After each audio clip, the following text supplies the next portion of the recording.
ప్రభావతి వాళ్ళ ఆయన కూర్చుని ఉంటారు. అక్కడికి మీనా వాళ్ళ అమ్మ, చెల్లి వస్తూ ఉంటారు. "ఏంటమ్మా ఇలా వచ్చారు? కూర్చోండి" అనేత అంటూ ఉంటాడు. ఏంటి సంగతులు ఎలా వచ్చారు అనేత అంటూ ఉంటాడు బాలు వాళ్ళ నాన్న. ఆ మాటలకి "ఆషాఢ మాసం వస్తుంది కదా అన్నయ్య, అమ్మాయిని తీసుకెళ్ళడానికి వచ్చాం" అనేత అంటూ ఉంటాడు. ఆ మాటలకి ప్రభావతి అయితే అలా చూస్తూ ఉంటుంది మీనా వాళ్ళ అమ్మ వాళ్ళ కాసి.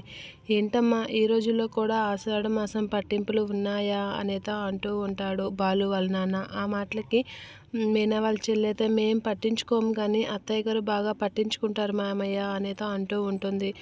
"అత్తయ్య గారా? నీకు అత్తయ్య గారు చెప్పారా ఏంటి" అనేత అంటూ ఉంటాడు బాలు వాళ్ళ నాన్న. "అవును, అత్తయ్య గారే రమ్మన్నారు, వదిన గారే పిలిపించారు అన్నయ్య" అనేత అంటూ ఉంటుంది. ఆ మాటలకి వాళ్ళకి చాలా కోపంగా చూస్తూ ఉంటుంది ప్రభావతి.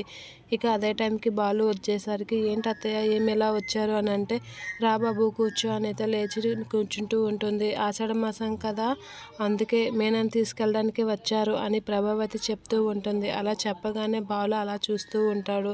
ఇక మీనా అయితే "నేను వెళ్ళనత్తయ్య" అని గట్టిగా అంటూ ఉంటుంది. ఆ మాటలకి బాలు అయితే మీనా కాసి అలా చూస్తూ ఉంటాడు. "ఎందుకు నువ్వు వెళ్ళవు" అని ప్రభావతి అంటూ ఉంటుంది. ఇక బాలు అయితే అలా మీనా కాసి అయితే చూస్తూ ఉంటాడు.